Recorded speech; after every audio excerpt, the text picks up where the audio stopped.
پیغمبروں آپ حضرات کا استقبال بآواز بلند نعرے سلام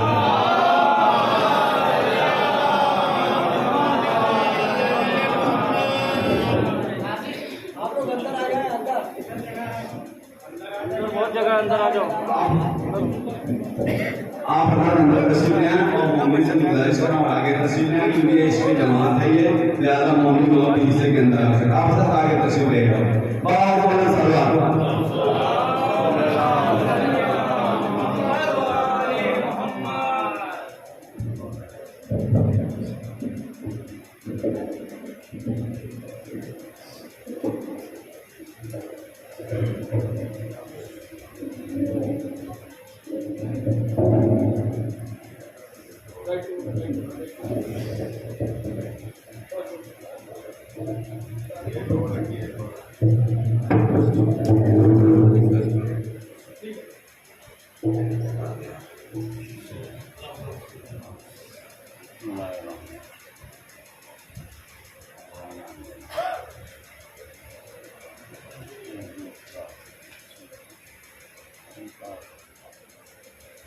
پانی جو ہے کئی دن سے بولے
جی نہیں جی نہیں آپ لائف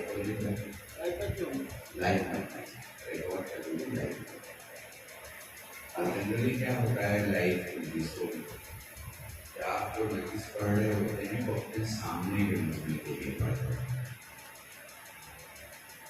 اور جب لائف میں کوئی دور سنتا ہے تو یہ سمجھ نہیں پاتا کہ کون سی بات کس سندرب میں ہوئی ہے اور ہر ذاتی اور ہر آدمی اس بات کا خیال رکھنا چاہیے کہ ٹیکنالوجی کا کتنا استعمال ہو اور کتنا نہ ہو. تو مجلسوں میں لائف کا جو آپشن ہے اسے یوز مت کریں. ریکارڈ کر لیں کسی بھی موضوع کی کسی بھی طریقے کی شاید کوئی بات آپ کو پسند آ جائے کام آ جائے کسی کے کام آ جائے. تو میرا مجلس جس وقت شروع ہو رہی ہے آپ دیکھیں اور آپ یہ جانتے ہیں کہ میں 45-50 منٹ کوشش رہتی ہے کہ میں اس 45-50 منٹ میں 1.5 گھنٹے کے موضوع کو پسند بڑی اچھا پڑھا اور جواب نہیں ہے. مولا جسے پسند کرتے ہیں اس سے ہی پڑھا. اور جسے چاہتے ہیں اس سے ہی خدمت لیتے ہیں. ان کے بس کی بات نہیں ہے کہ وہ ان کی بارگاہ میں ان کا خطیب رہے یا ان کا سامع رہے. سننے والا بھی تو آپ بھی جو سن رہے ہیں میں یہی تو کہتا ہوں دیکھیے کہ آپ جو سن رہے ہیں یہ بھی ان کا کرم ہے. میں جو پڑھ رہا ہوں یہ بھی ان کا کرم ہے. اس میں ہم دونوں میں سے کسی کا کوئی کمال نہیں. وہ پڑھنے والوں کا نام نہ لکھتے تو میں یہاں نام پڑھتا, وہ سننے والوں کا نام نہ لکھتے تو آپ گھر بیٹھے رہتے. کسی نہ کسی کام میں رہتے. شہر میں بہت سے لوگ ہیں جو اپنے اپنے کام کو لگے ہوئے. تو یہ سب ان کا کرم ہے. تو ایک موضوع شروع کرتے ہیں چھوٹا سا, اور میں کئی جگہ کئی موضوعات کے اطراف پہ کر چکا ہوں. تو مجھے امید ہے کہ میرا اسی مجمع سے یہ جو بستی ہے اور آپ کے ارد گرد کی جو بستیاں ہیں جو میں چہرے دیکھ رہا ہوں, یہ سب ایک مجلسی ماحول کے لوگ ہیں جو مجلسی اشارے کنارے سمجھتے ہیں. اور آپ کے یہاں ایسا بھی ہوتا ہے کہ کئی عقیدے کے لوگ موجود ہوتے ہیں تو احساس کیجیے گا کہ میں کیا کہہ رہا ہوں. امید ہے کہ مجھے یہ کہنے کی ضرورت نہیں پڑے گی. توجہ کرنا, خدا نے ہر چیز کے خلق کرنے کے بعد اس کی گنتی خود بتائی ہے. جیسے اس نے مہینہ دیا تو مہینے کا نام نہیں دیا. مہینوں میں رجب آیا تو اس کا ذکر بھی آیا. شعبان آیا تو اس کا تذکرہ بھی آیا.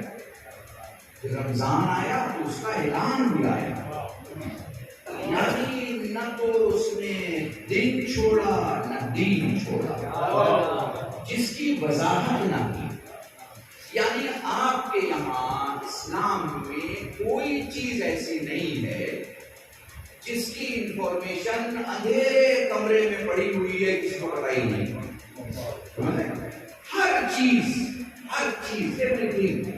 آپ کو ناخن کاٹنا ہے اس کا بھی ایک باب ہے, اسے دفن کرنا ہے اس کا بھی ایک باب ہے, لقمہ کھانا ہے اس کا بھی حکم ہے, آپ کو نہانے کے لیے جانا ہے اس کا بھی حکم ہے. مطلب کوئی شے ایسی نہیں ہے جسے حاکم نے حکم کے بغیر رکھا. اب بات دیکھیے الگ ہے. سننے والے 1.25 لاکھ ہوتے ہیں, ماننے والے بہت کم ہوتے ہیں.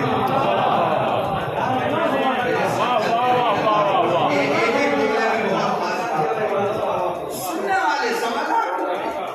بھائی کیا غدیر سے کسی ایک نے یہ کہا کہ میں نے محمد کی آواز نہیں سنی؟ بھائی وہ تاریخ لبنان میں لکھی گئی ہو یا ریاض میں, مکے میں لکھی گئی ہو یا مدینے میں, مجھے ایک آدمی دکھا دے اس خیمے کا یا اس خیمے کا جس نے یہ کہا ہو کہ میں نے رسول کی بات نہیں سنی. وہ یہ کہے گا کہ میں نے رسول کی بات بھی سنی اور میں نے علی کو بھی دیکھا. دو چیزیں ہیں. دیکھیے آپ دیکھیے بچوں کو جب اسکول میں آپ لے جاتے ہیں یا مدرسے میں جب آپ لے جاتے ہیں تو دو طریقہ ایسا ہے جو آپ غریب کا فالو کرتے ہیں. دو طریقہ یاد رکھیں. آپ بچے کو انگلش پڑھائیے یا اردو, دونوں میں وہ طریقہ رائج ہے. بلکہ علم کی دنیا میں یہ طریقہ رائج ہے کہ ایک اور ایپل پڑھایا بھی جاتا ہے اور سیب دکھایا بھی جاتا ہے.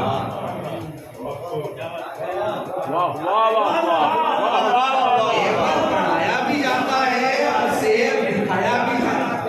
تاکہ اس بچے کو باہر کوئی دھوکہ نہ دے دے کہ پیاز دکھا کے کہے کہ یہ سیب ہے.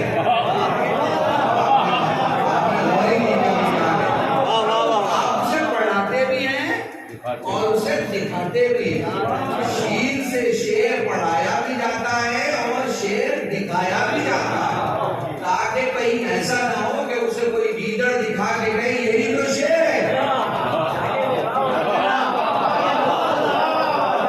اسے معلوم ہو کہ شیر کیسا ہوتا ہے. یہ طریقہ قدیر کا طریقہ اس لیے کہ میرے رسول نے صرف علی کا اعلان نہیں کیا, علی دکھایا بھی.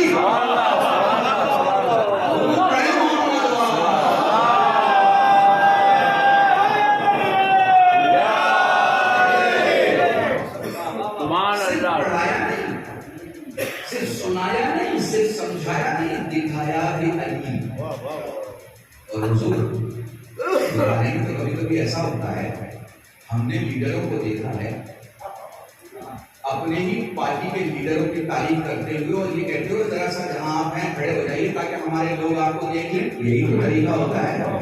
اس سے زیادہ کہیں آپ نے دیکھا ہے کیا؟ نہیں نا.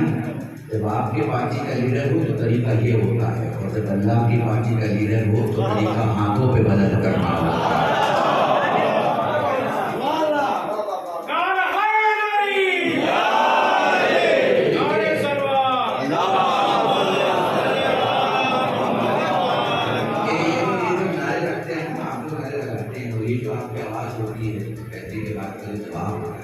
یہ آپ کو پتا ہے یہ کیا شرط کرتا ہے؟ میں آپ کو ایک میڈیکل سائنس کے اگر یہاں لوگ تو اس کا مجھے اوکے کریں گے.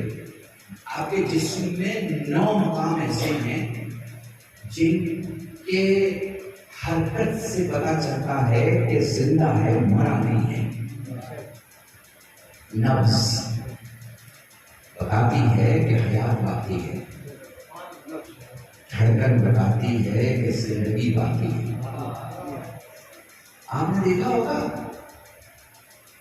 اسپتالوں میں ڈاکٹر سب سے پہلے آنکھ چیک کرتا ہے اور آنکھ میں ٹارچ کی روشنی اسے یہ گائیڈ کر دیتی ہے کہ مرا نہیں، کیونکہ وہ ٹارچ کی روشنی پتلیوں کو ہلتا ہوا دیکھنے میں ڈاکٹر کی مدد کرتی ہے.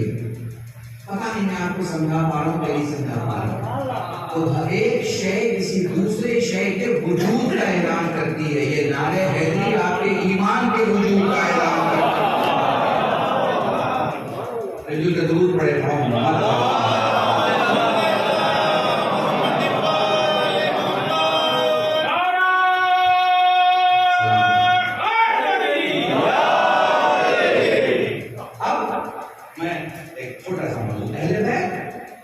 ان کی معرفت اور ان سے محبت.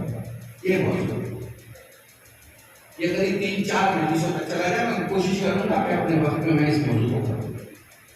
دیکھیے بھائی، جب اہل بیت کا تذکرہ آتا ہے تو رشتے داروں جیسے مت سوچا لیجیے، غلاموں جیسے سوچا لیجیے. میں اس لفظ میں بہت کچھ کہنے کی کوشش کرتا ہوں، ہے نا. رشتے داروں کو کیسے فلاں صاحب ہے ہمارے ماموں لگے، فلاں صاحب ہمارے چچا ہو گئے، فلاں صاحب ہمارے بڑے ابا ہو گئے. اہل بیت کا جب تذکرہ ہو تو رشتے داروں جیسے مت سوچا، غلام جیسے سوچا. کیونکہ جو ان کے غلام بننے کے لائق نہیں ہے وہ رشتے دار بننے کے لائق تو نہیں. غلاموں جیسے سوچا. ان کے دروازے پر ویسے رہا کریں جیسے غازی نے رہنے کے اصول بنا دیے اور جینے کا حسین کی بارگاہ میں سلیقہ دے دیا. پتا نہیں میں آپ کو یعنی بھائی ہوتے ہوئے خود رشتہ کبھی نہیں بیان کیا.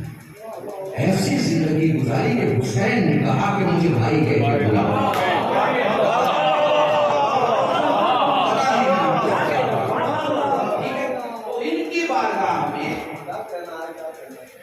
حسین کے بھائی عباس بھائی میری کیریکٹر دیکھیے کیسے دیا.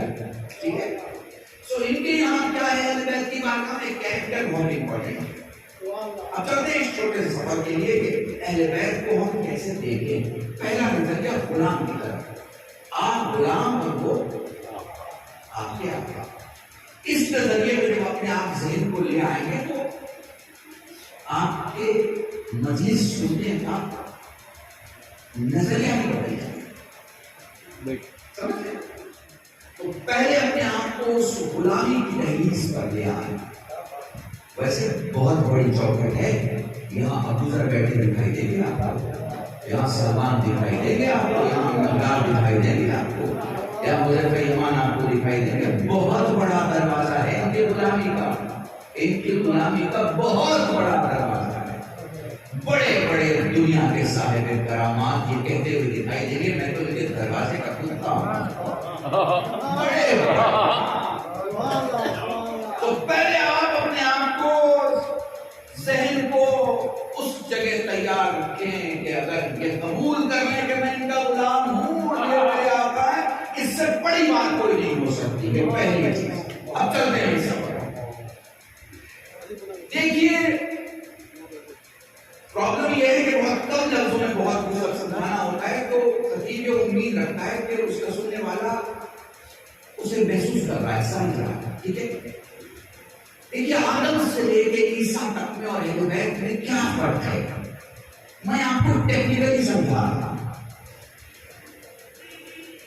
آدم صفت اللہ، نوح نبی اللہ، ابراہیم کلیم اللہ، موسیٰ کلیم اللہ، عیسیٰ روح اللہ، اصل تو میں کوئی کبھی نہیں سب صاحب اعجاز، مگر ایک فرق ہے، آدم کو صفت اللہ بنایا، مرضی نہیں دیا، مرضی نہیں دیا،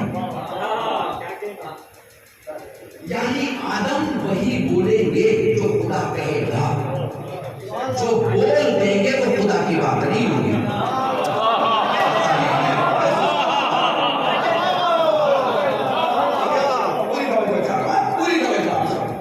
یعنی صفت اللہ بنائے گا، مرضی نہیں دے گا، پوری دنیا کو کشتی میں بٹھا کے پہنچائے گا، عالم ثانی بنا دے گا، مرضی نہیں دے گا۔ خلیل اللہ بنائے گا، مرضی نہیں دے گا۔ چھری کے نیچے سے بچا لے گا، ذبیح اللہ بنائے گا، مرضی نہیں دے گا۔ کلیم اللہ بنائے گا، مرضی نہیں دے گا، مرضی نہیں دے گا، مرضی نہیں دے گا۔ خدا کی مرضی کی بات کر رہا ہوں۔ اللہ کی نبی کو نبی بنائے گا، معصوم بنائے گا، منصوص من اللہ بنائے گا، رسول بنائے گا، ہادی بنائے گا، اپنی کتابیں دے گا، اپنی شریعتیں دے گا، اپنی بشارتیں دے گا، ان کے ذریعے سے لوگوں کو جنتیں دے گا، سب کچھ کرے گا، مرضی نہیں دے گا۔ اور جسے مرضی دینا ہوتا ہے اسے رات کی تاریکی میں دے دے گا۔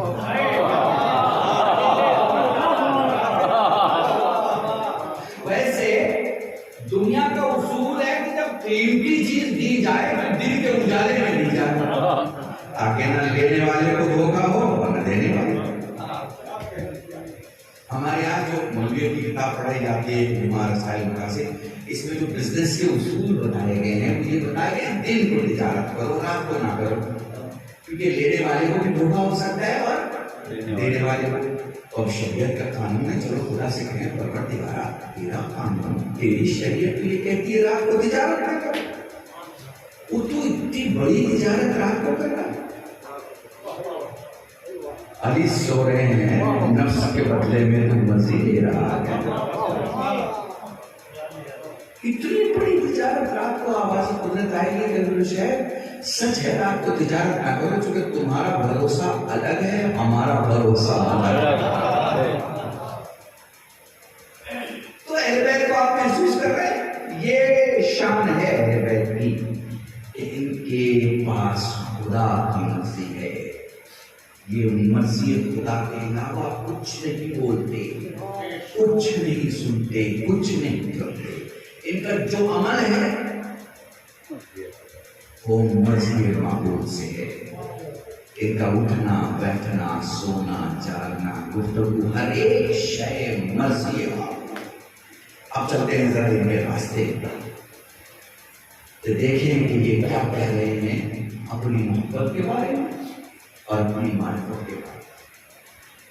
تو چلیے سفر دیکھیں، دنیا میں خدا نے جو بڑی پیاری چیز خلق کی ہے اس کا نام ہے معرفت، اسے نمبر 1 پہ رکھا ہے، آگے پہ رکھا ہے نمبر 1 پہ، معرفت نمبر 1 پہ۔ اس کے بعد اللہ نے جو دوسری چیز خلق کی ہے اس کا نام ہے محبت، اسے نمبر 2 پہ رکھا ہے، 1 پہ نہیں رکھا، نمبر 2 پہ رکھا ہے۔ آپ بالکل ایسے ہی سنتے رہے۔ پھر ایسا ہوتا ہے کہ کسی گھر کا کوئی جوان معرفت کو گھر کے طاق پہ رکھ دیتا ہے اور محبت کو سینے میں ڈال دیتا ہے، تو پھر گھر کا بزرگ مولوی کو پکڑ کے کہتا ہے، مولانا میرا بچہ پاگل ہو گیا ہے۔ محسوس کیجیے گا، ایک ہے جملوں کو میرا بچہ پاگل ہو گیا ہے. اچھا کیا ہوا بچے کو؟ کسی پڑوس میں کھڑے آدمی نے کہا ارے آپ کو پتا نہیں اسے محبت ہو گئی ہے. اللہ کی اتنی خوبصورت خلق کی ہوئی چیز کسی کو برباد کیسے کر سکتی ہے؟ یہ ممکنات ہونے سے نہیں ہے کہ جو شے خدا نے خلق کی ہو وہ آپ کو برباد کرے، مگر استعمال کا طریقہ بھی وہی ہونا چاہیے جو خدا نے. خدا نے پہلے کہا ہے معرفت حاصل کرو. معرفت اپنے خدا کی، اپنے رسول کی، اپنے امام کی، قرآن کی، اپنے لوگوں کی پہلے معرفت حاصل کرو. پھر جب تم معرفت حاصل کرو گے تو معرفت کے راستے میں محبت خود بخود ہو جائے گی. اللہ اکبر. اگر آپ محسوس کر سکتے معرفت کے راستے میں محبت خود بخود ہو جائے گی. لیکن گھر کے جوان نے کیا کیا؟ معرفت چھوڑ دی اور پھر باپ سے کہنے لگا کہ میرا جو ساتھی ہے وہ دنیا کا عظیم ترین ساتھی ہے، وفادار ترین ساتھی ہے، اللہ کی سب سے اچھی مخلوق ہے، سب سے بہتر ہے. باپ نے کہا بیٹا تو نہیں سمجھ رہا، تیرے فیصلے غلط ہیں، تجھے معلوم نہیں ہے تو کیا کر رہا ہے، تجھے بعد میں پتا چلے گا. بڑے صاحب مولوی صاحب کے پاس ہیں، ذرا میرے بچے کو سمجھا دیجیے، غلط راستے پہ چلا گیا ہے. اب اگر مولوی عقل مند ہوگا تو نہیں سمجھائے گا، کیونکہ یہ سمجھے گا کہ جو باپ کی نہیں سن رہا ہے وہ میری کیا سنے گا. مولوی پہلے تھوڑا بہت یہ انداز لگائے گا کہ عقل اس لائق بھی ہے کہ سنیں. جو حرف بابا کو نہیں سن رہا، اپنے باپ کی آواز نہیں سن رہا، وہ مولوی کی کیا سنے گا. ایک سال گزر گئے اور ایک سال کے بعد یہی بچہ اپنے باپ سے کہتا ہے بابا غلطی ہو گئی. ہاں اب آپ بتائیے اسے کیا ہوگا؟ آپ کو میں بتاؤں، اب اسے محبت کے راستے میں معرفت ہو گئی. جسے یہ سچا سمجھتا تھا اس کی معرفت نے جھوٹا ثابت کر دیا. جسے یہ وفادار سمجھتا تھا اس کی معرفت نے اسے دھوکہ باز ثابت کر دیا. جسے یہ بہترین سمجھتا تھا اسے بدترین ثابت کر دیا. ہو گئی معرفت. جب معرفت ہو گئی تو عام جملہ استعمال کرو، محبت کا بخار ختم ہو گیا. اب باپ کے سامنے آ کے کھڑے کہ بابا آپ نے جو کہا تھا سب کچھ صحیح ہے، غلط میں تھا. یہ ممکن نہیں ہے کہ کوئی محبت پہ ہو اور غلط ہو، مگر معرفت کے ساتھ ہونی چاہیے. میں آپ کو کیسے بتاؤں؟ اگر محبت معرفت کے ساتھ ہے، اگر محبت معرفت کے ساتھ ہے تو آپ کو مختار بھی بناتی ہے اور حر بھی بناتی ہے.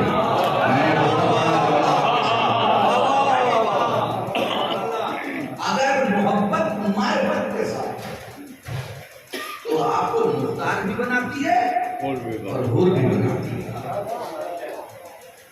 اور اگر محبت معرفت کے ساتھ نہیں ہے تو پھر آپ کو وہ بناتی ہے کہ پھر مولا کا قول اس وقت ثابت آتا ہے کہ تم ہمارے لیے عزت کا باعث بنو، ذلت کا باعث نہ. درود پڑھے محمد.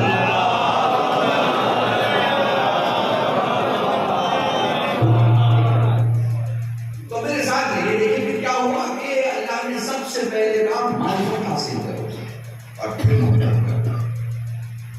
جوان نے محبت کر لی، گھر برباد ہو گیا. ایک جملہ کو خطابت کا ہے اگر محسوس کر پائے، 2 نمبری کو 1 نمبر پہ بٹھا دیا، گھر برباد ہو گیا.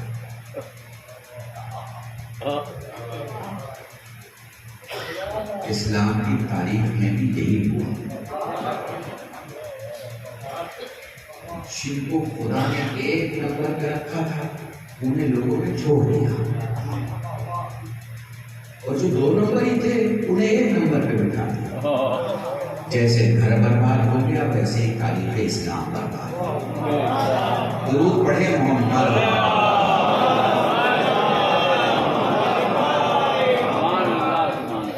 تو اگر آپ کو اسلام کا صحیح چہرہ دیکھنا، اگر آپ کو معرفت دیکھنی، اگر آپ کو محبت دیکھنی ہے تو اہل بیت کے گھر میں آ جائیں.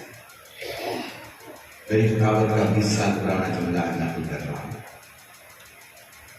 ان میں اور 4 معصومین میں، اور 1,24,000 میں کیا فرق ہے؟ پہلا فرق میں نے آپ کو بتایا، انہیں خدا مرضی نہیں دیتا اور 14 کو مرضی دیتا۔ دوسرا فرق دیکھیے، وہ بولتے ہیں جو سچ ہوتا ہے، 14 جو بول دیتے ہیں سچ ہوتا ہے۔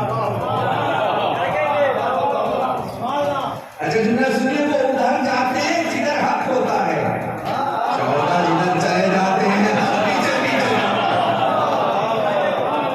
ضرور پڑھیں محمد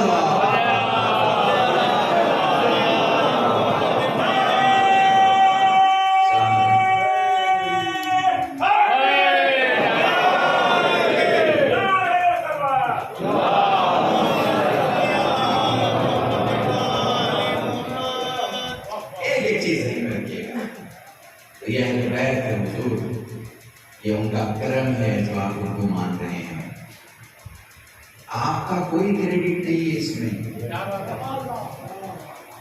یہ ان کا کرم ہے۔ آپ یہاں بیٹھے ہیں، موت کے پہلے زندگی میں جنت کی زمین پہ جو بٹھا دے اسے حسین کہتے ہیں۔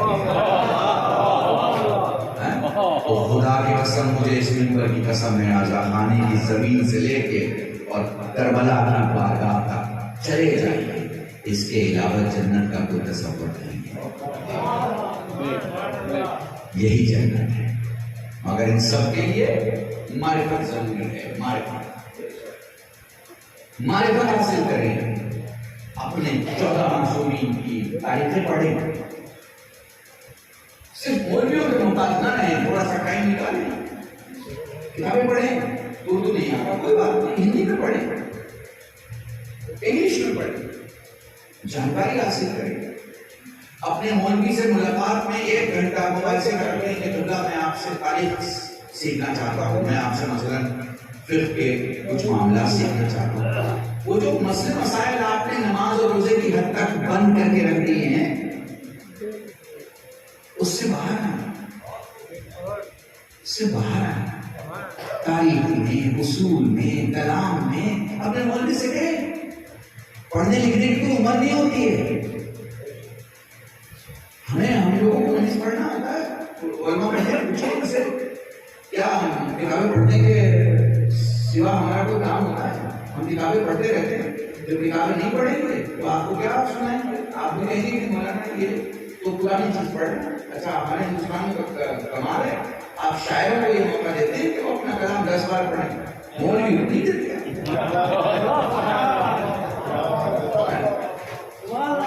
ڈیمانڈ کرتے ہیں شاعر سے کہ بھیا آپ نے وہ پرانا والا کلام سنا، مولوی سے نہیں کہتے کہ پرانے والی مجلس پڑھتے، ان سے آپ کو ہمیشہ نئی سوچ چاہیے ہوتی ہے، ٹھیک ہے، نئی باتیں چاہیے ہوتی ہے۔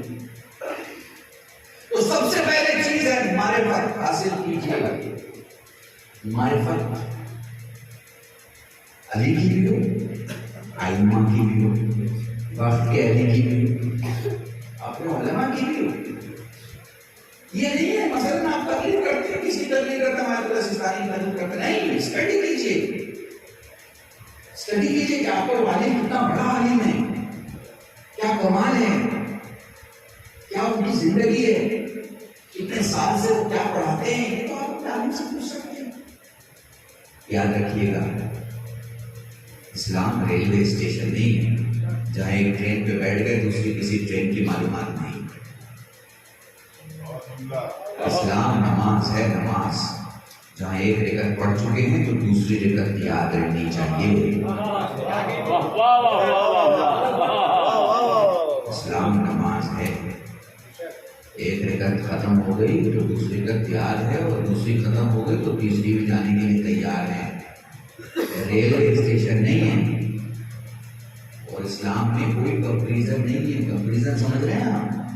اب تو مسئلہ سے ختم ہو گیا ایسا معاملہ، 30-35 سال پہلے خطابت میں عزاداری کو لے آئیے، اہلیت کو لے آئیے، سجدے کو لے آئیے، ماتم کو لے آئیے، اور خوب شاعر اور خوب علماء اور ذاکرین مجلسوں میں مقابلہ کر رہے ہیں۔ بھائی یہ مقابلے کی چیزیں نہیں ہیں، وہ میں نے بہت پہلے ایک جملہ کہا تھا کہ وہ ریلوے اسٹیشن پر ایک آدمی پھاٹک کے پاس کھڑا پوچھ رہا تھا مجھے فلانی ٹرین کب آئے گی، ان کا اتنے بجے، دوسری کب آئے گی اتنے بجے، تیسری کب آئے گی اتنے بجے. اس نے کہا جائے گا کسی ایک ٹرین میں اتنی ٹرینوں کی انفارمیشن مل رہا ہے. بولے نہیں مجھے تو پھاٹک کراس کرنا ہے، ٹرین میں نہیں جانا. یہ تقابلی بات کرنے والے سب پھاٹک کراس کرنے والے ہیں، ٹرین میں بیٹھنے والا کوئی نہیں ہے. نماز سے پوچھے تو حسین سب سے پیارا ہے، حسین سے پوچھے تو نماز سب سے پیارا ہے. درود پڑھیں محمد.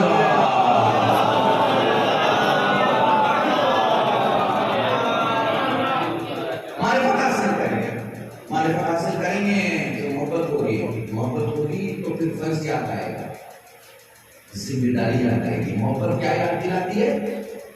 فرض اور ذمہ داری. اور فرض اور ذمہ داری جب ادا کرنا شروع کریں گے، فرض اور ذمہ داری جب ادا کرنا شروع کریں گے تو عشق کے شہر میں داخل ہو جائیں گے. اور عشق کے شہر میں جب داخل ہو جائیں گے تو دنیا بدل جائے گی آپ کی. عشق میں محبت میں کیا فرق ہے؟ محبت میں سب کچھ دکھائی دیتا ہے، عشق میں کچھ بھی نہیں دکھائی دیتا. پتا نہیں میں آپ کو سمجھاتا. محبت کی مثال کچھ ایسے سمجھیے، کمرہ ہے، کمرے میں کھڑکی ہے، ایک لائبریری ہے، ایک ٹیبل ہے، چائے کا کپ ہے، ایک پیپر ہے. جو میں کہتا جا رہا ہوں آپ کے سامنے سے وہ پکچر خود بخود آ جائے گی آپ کے ذہنوں میں. ٹھیک ہے، میں کمرے میں بیٹھا ہوں، پیپر پڑھ رہا ہوں، میری نظر پیپر پہ بھی ہے، کھڑکی سے جو روشنی آ رہی ہے اس پہ بھی ہے، لائبریری پہ بھی ہے، کپ پہ بھی ہے، اور پڑھ رہا ہوں سطر پہ بھی ہے. میں کیا پڑھ رہا ہوں؟ یہ ہے محبت. اب آپ مجھے اٹھا کے سورج کے سامنے رکھتے ہو، مجھے مولانا کیا دکھائی دے رہا ہے؟ تم کیا کہوں گا؟ بس سورج ہی سورج دکھائی دے رہا ہے اور کچھ نہیں دکھائی دے رہا ہے. اسے کہتے ہیں عشق. ہم میں حسین میں کیا فرق ہے؟ ہمیں سب کچھ دکھائی دیتا ہے، حسین کو بس خدا دکھائی دیتا ہے.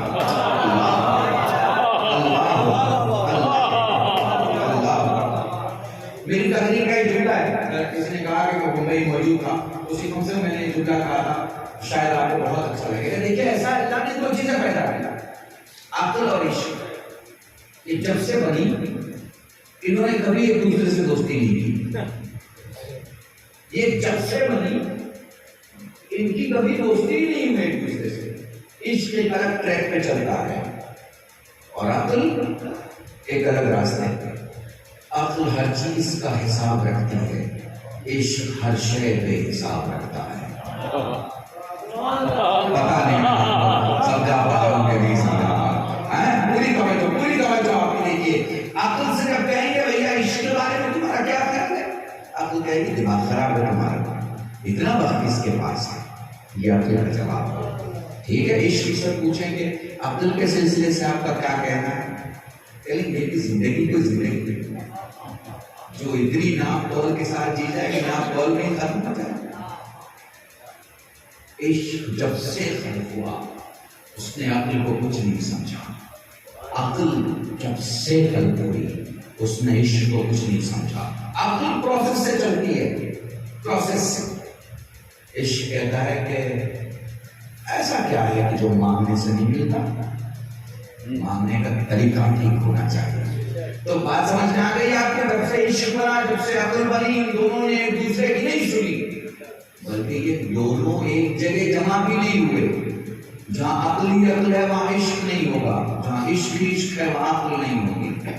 دونوں کے روٹ الگ، دونوں کے کام کرنے کا انداز الگ، دونوں کی جاننے کے طریقے الگ، دونوں کی اسٹیٹمنٹ الگ. عقل جتاتی ہے، عشق چھپاتا ہے. عشق کبھی نہیں جتا، اگر اس نے کوئی قربانی دی ہے کبھی نہیں جتا ہے.